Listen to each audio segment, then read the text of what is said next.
Portents of Fear is a horror fiction podcast which is intended for mature audiences. Discretion is advised.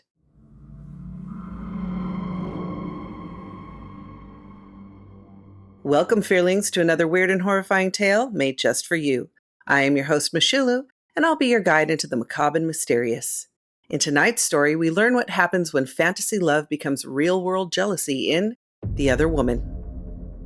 Before we get started, take a moment to like, subscribe, and ring that notification bell so you don't miss a single terrifying story. The night outside was cold. Fall chill was transforming into winter freeze. People had already begun to wear layers and talk about how much they hated shoveling snow. This didn't deter Polly from going dancing with her friends, though. The club was packed to the rafters, playing the newest dance hits from 10 years ago. Hot young bodies swayed together with a pulsating 808 beat. Several drinks were required for Polly to get over the feeling that she didn't belong. Too many trips around the sun to be grinding up against 20-somethings, she thought, but she did like it. Her friends gave her no choice but to go out. They told her she needed it. Her ex-husband cheated on her for a year before she found out. She wasn't feeling young, sexy, or wanted. Her friends told her there was more to life than ice cream and counter days, so she went. Her ex's new girlfriend's name was Eva, and she was the one who belonged on a dance floor with other 20-somethings. Polly didn't hate her, though, or him.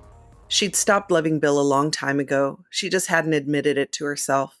When he stopped wanting sex all the time, she was thankful. She missed the signs that he'd moved on. The frigid night air was no match for 3 Long Island iced teas and at least 2 shots. Her long red wool coat had large pockets and big red leather buttons which gave retro vibes. She'd put her hair up into a messy ponytail after the 4th song, sweat beading on her neck. Polly wore flats because why break an ankle? Her friends wanted her to stay, but she'd had enough for one evening. After a quick rideshare home, she stood in front of her big empty house. That's when the world shifted for a moment and went black.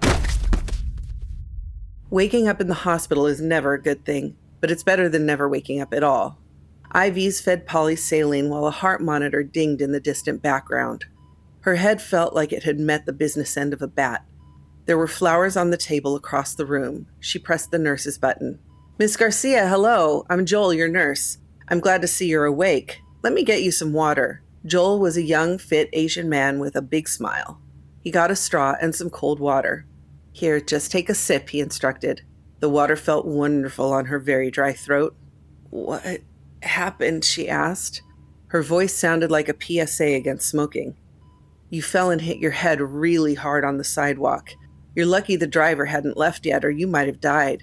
He called 911 and administered first aid." "Jesus," she muttered. Her body felt chewed up. She wasn't a drinker, but the music, lights, and energy led to some bad decisions. She was glad to be alive. "You're all right now. You needed surgery to fix a skull fracture. You'll be here at least another day," he informed her. "How long have I been here?" she asked, her mind finally catching up to the waking world. 3 days. "Oh, just so you know, the flowers are from your husband." "Ex-husband," she corrected him. "Oh, sorry." "No, I'm sorry. Not sure why I snapped. It's nice he sent flowers." That was something, she thought. "I get it. I'm going to send the doctor in to take a look at you," he smiled. Polly drew in a deep breath. Talking was exhausting. 2 months passed, and the Christmas season had arrived.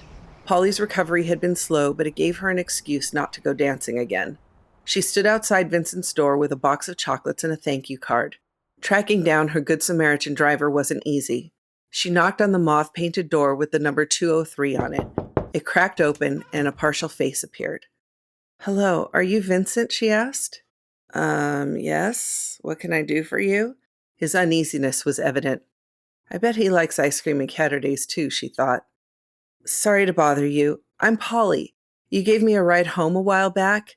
It was right after the first big snow of the year. Anyway, I tripped and banged my head real hard, and according to the nurse, you saved me." He opened the door a little further to get a better look at her. He seemed to be hiding the left side of his face. "Yes, I remember you. I'm glad you're okay."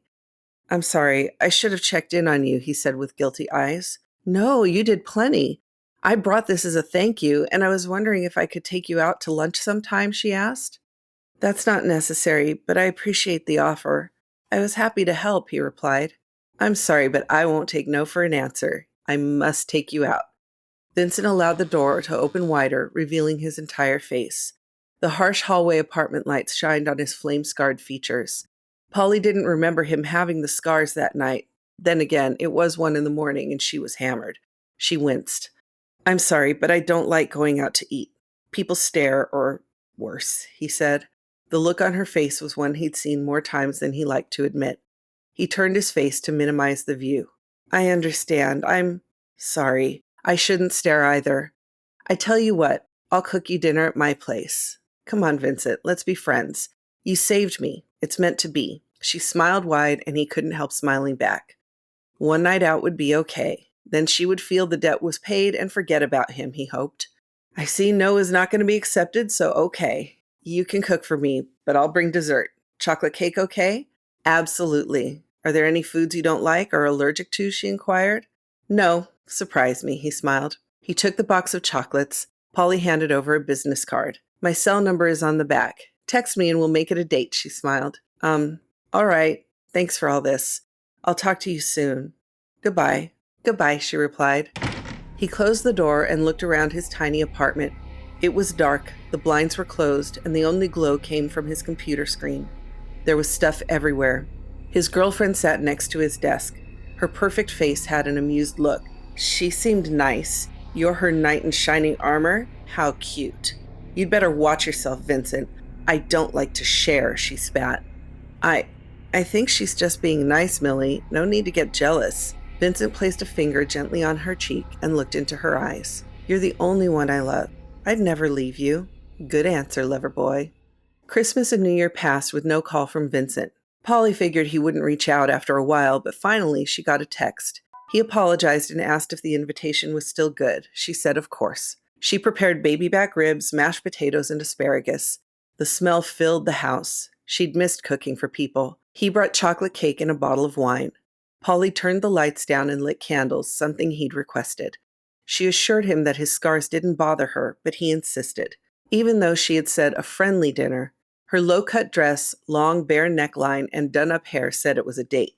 He felt awkward but couldn't help staring at her bare skin. It made his insecurities about his own looks worse. He kept thinking of his scars looking like melted cheese.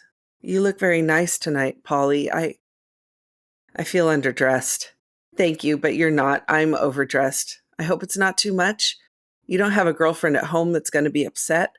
"No, I don't. I was married once. She left after the accident," he replied.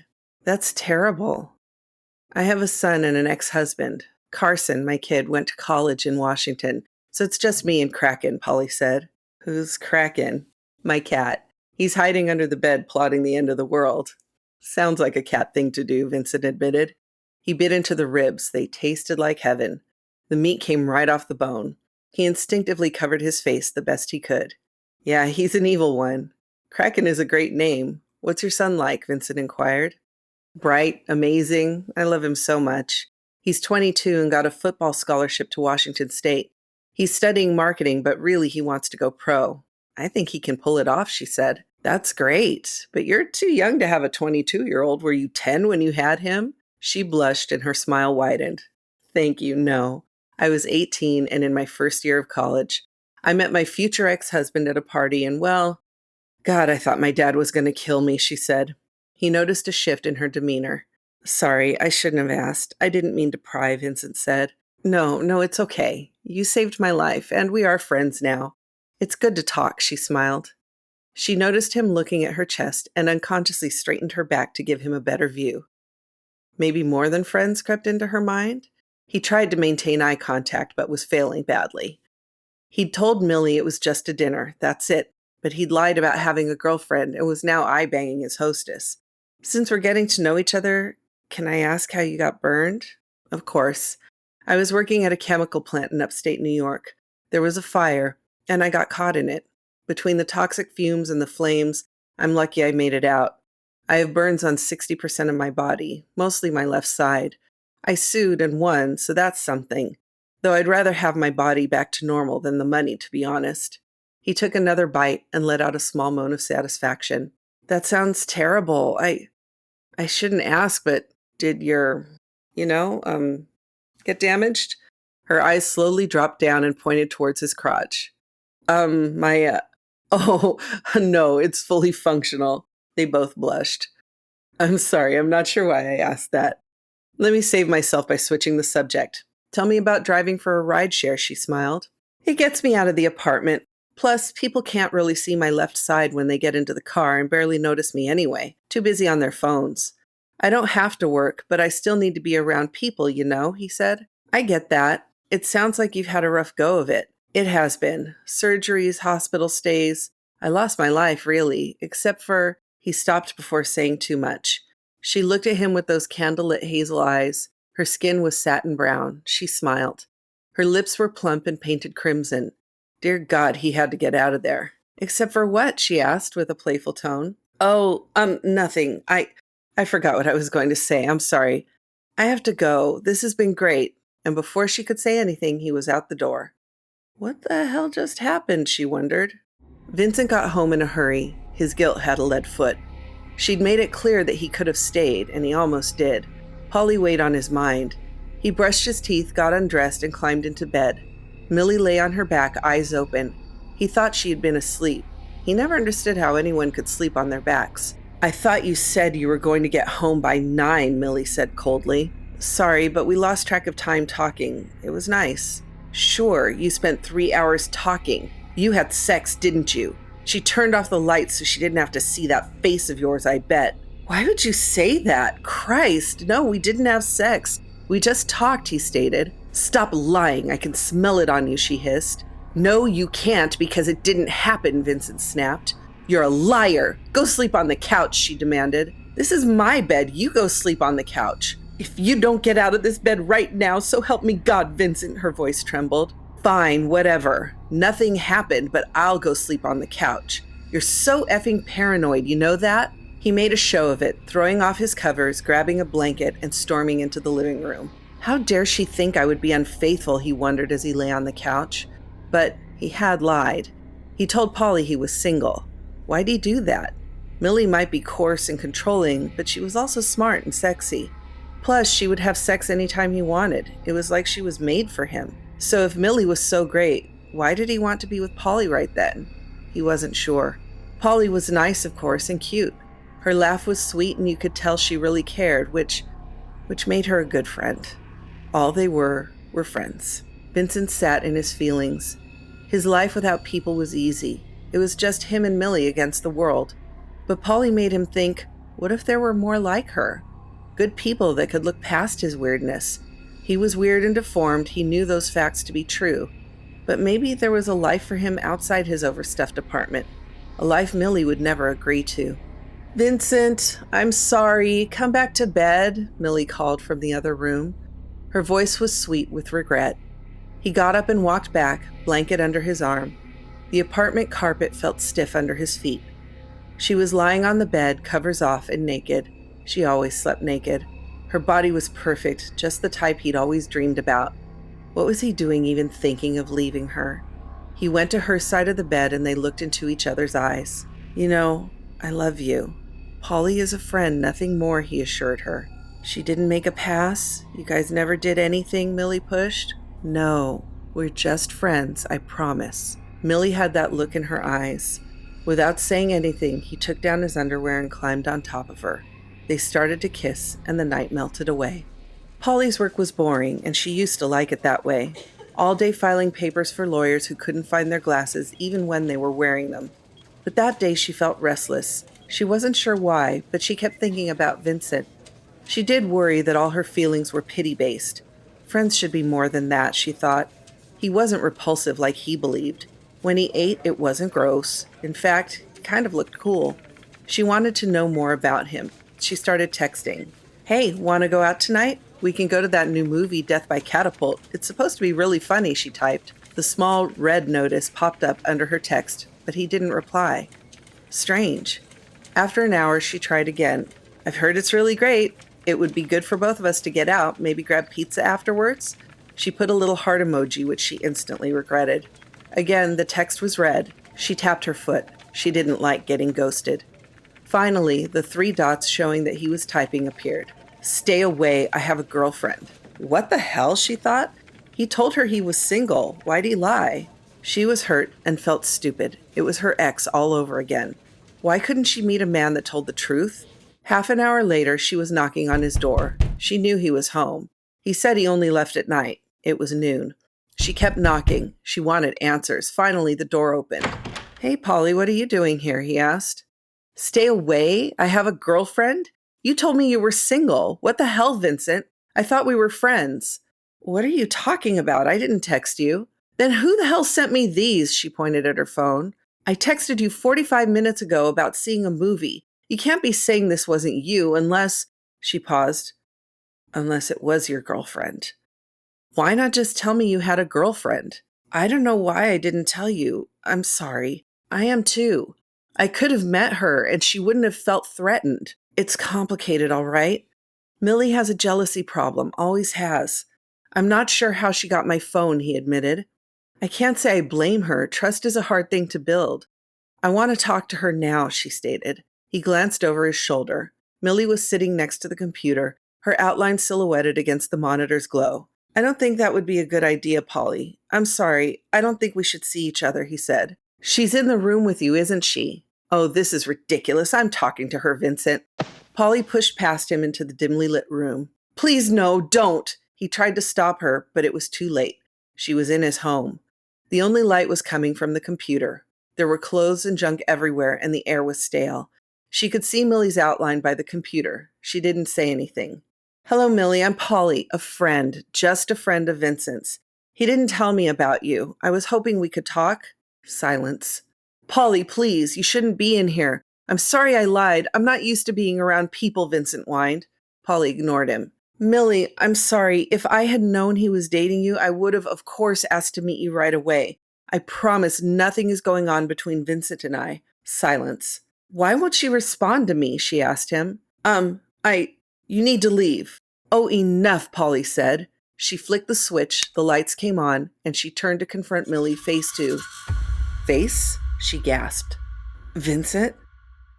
Is Millie a silicone sex doll?" Millie sat, glass brown eyes staring forward. She wore a pink bra with matching panties. Her mouth was slightly open, shaped like an O. Her boobs were huge. She sat spread eagle. Polly shuddered. "What the actual hell?" she said. "You don't understand. I lost everything. I had no friends, no one to share my life with. Hell, hookers wouldn't sleep with me." "So you bought a sex doll?" "No, she's not just a sex doll. She listens to me. She doesn't care about my face. I can just be myself around her. I know it seems strange, but I care for her." Polly scanned the room and then looked back to the doll. "You wouldn't understand," Vincent said. Polly finally got her thoughts together. "No, I understand perfectly. You've locked yourself away in this tomb with a doll that you've given a personality to. You think you look like a monster, so you've created a lair. But you're not a monster. This isn't right. She's not real. And why the hell is her chest so big?" "I got to customize her, so I paid extra for the big boob package. To be honest, they're a lot bigger than I thought they were going to be," he said without thinking. "I see. Well, you got your money's worth, that's for sure. I know you worry about being stared at and judged, but the people who are willing to get to know you will see the same kind, wonderful person I do. You just have to give them a chance. You don't need a synthetic girlfriend," she said. "To me, she's alive. She talks. We have a relationship. She's not real. You're projecting a fantasy onto a doll. Outside this door is a real world. It's full of great things. Let's go see them together," she said. "Really? You want to go out after all this?" "I'll be honest, I thought a sex doll was a deal killer." "It's not. I think you're a good person who's lost their way. I do see you have a type, though," she smiled, looking over at Millie. "No, that's not true. I like all types of women. Like you. I think you're beautiful." He blushed and she smiled. "This is no way to live." She turned towards him. "You're right. She's not real. I've hidden long enough." Polly put her hand on his neck and got on her tiptoes, and they kissed. He put his hands around her waist. The kissing got deeper. She pulled back, remembering a silicone doll sat across the room. It felt like it was watching her. She took his hand and led him to the bedroom. The door shut. Hours passed and night set in. Polly and Vincent lay naked under the sheets. She hadn't understood how much she had missed physical love.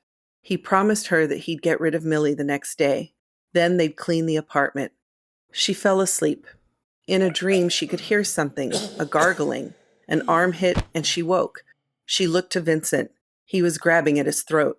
A long knife was embedded all the way up to its handle. She screamed right as he died. Slut! The word slammed into her head like a thrown brick. Millie appeared out of the shadows, walking unnaturally with jerks and bobbing. Whore! He was mine and you took him, she hissed through her O-shaped mouth. Polly became rigid with fear. Her attention had been fixed on the blade handle that stuck out of her new boyfriend's throat. Polly scrambled out of bed in a mad dash to the door, but Millie pushed her into the wall and then slammed her to the floor. Polly's right shoulder popped out of its socket and she howled. Millie stood over her, taking an odd stance, a doll with no knowledge of how to move like a human. Whore! You didn't deserve him! I loved him. I gave him everything he needed. You're just a side piece, a distraction. Well, I'm not having it. Millie threw one punch after another. Polly cried out, putting her hands up. The sound of wet blood and bone followed. Polly's face caved in and she went limp. Millie finally relented. After a second, she went to the bathroom to clean up. She looked at both of their bodies. Who's not real now, she thought. I wonder if Millie is going to get all dolled up and hit the town. Would you have survived an attack from a life-size doll? Be sure to tell us in the comments. If you like this Portents of Fear tale, consider joining our Patreon. There's a link in the description below. Want more horrific stories? Click on one of our other episodes on your screen now.